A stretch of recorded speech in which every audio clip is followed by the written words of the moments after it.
November 26 ദേശീയ വീരവിമുക്ത ദിനം. Pallarimangalam government vocational higher secondary സ്കൂളിൽ ദേശീയ വീരവിമുക്ത ദിനം ആചരിച്ചു. പഞ്ചായത്ത് പ്രസിഡന്റ് ഖദീജ മുഹമ്മദ് പരിപാടികൾ ഉദ്ഘാടനം ചെയ്തു. കുട്ടികൾക്ക് വീരഗുളികകൾ നൽകി. നവംബർ 26 ദേശീയ വീരവിമുക്ത ദിനമായി ആചരിക്കുന്നതിനോടനുബന്ധിച്ച് Pallarimangalam government vocational higher secondary സ്കൂളിൽ വിവിധ പരിപാടികൾ സംഘടിപ്പിച്ചു. Pallarimangalam panchayat vice president OE Abbas അധ്യക്ഷത വഹിച്ചു. പഞ്ചായത്ത് പ്രസിഡന്റ് ഖദീജ മുഹമ്മദ് പരിപാടികൾ ഉദ്ഘാടനം ചെയ്തു. കേരളീയരെ സംബന്ധിച്ചിടത്തോളം നമുക്ക് ഇതിന് വലിയൊരു പ്രാധാന്യം അല്ലെങ്കിൽ വലിയൊരു ബോധവൽക്കരണം ആവശ്യമില്ല.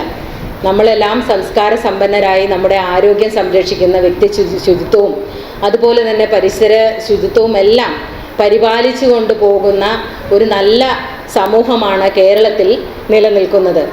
അതുകൊണ്ട് തന്നെ ഇന്ന് നമ്മൾ ഇവിടെ സൂചിപ്പിക്കപ്പെട്ടതുപോലെ തന്നെ ആരോഗ്യരംഗത്ത് കേരളീയർ ഇന്ന് വളരെ വലിയ ഒരു ഉന്നത പദവിയിലേക്ക് തന്നെ നമുക്ക് എത്തുവാൻ സാധിച്ചിട്ടുണ്ട്. ബ്ലോക്ക് പഞ്ചായത്ത് അംഗം Nisamol Ismail, PTA president Ali, head master Saji, vice president Makkar Pallarimangalam, PRO Anumod ഉൾപ്പെടെ അധ്യാപകർ, ആരോഗ്യ പ്രവർത്തകർ, വിദ്യാർത്ഥികൾ അടക്കം നിരവധി പേർ പങ്കെടുത്തു. ചടങ്ങിൽ കുട്ടികൾക്കുള്ള വിരഗുളികകളുടെ വിതരണം നടന്നു. വിരബാധ ഇല്ലാത്ത കുട്ടികൾ, ആരോഗ്യമുള്ള കുട്ടികൾ എന്ന ആശയം മുൻനിർത്തിയാണ് ദിനാചരണം സംഘടിപ്പിച്ചത്. വിരബാധ എല്ലാ പ്രായക്കാരെയും ബാധിക്കുമെങ്കിലും സാധാരണയായി കുട്ടികളെയാണ് കൂടുതൽ ബാധിക്കുക. മണ്ണിൽ കളിക്കുകയും പാദരക്ഷകൾ ഉപയോഗിക്കാതിരിക്കുകയും ചെയ്താൽ വിരബാധയുണ്ടാകാനുള്ള സാധ്യത കൂടുതലാണ്. ശരീരത്തിന്റെ വളർച്ചയ്ക്കും വികാസത്തിനും ആവശ്യമായ ഭക്ഷണത്തിലെ പോഷക ഘടകങ്ങൾ വിരകൾ വലിച്ചെടുക്കുമ്പോൾ ശരീരത്തിൽ പോഷണക്കുറവ് അനുഭവപ്പെടുകയും അത് വളർച്ചയെ ബാധിക്കുകയും ചെയ്യുന്നു.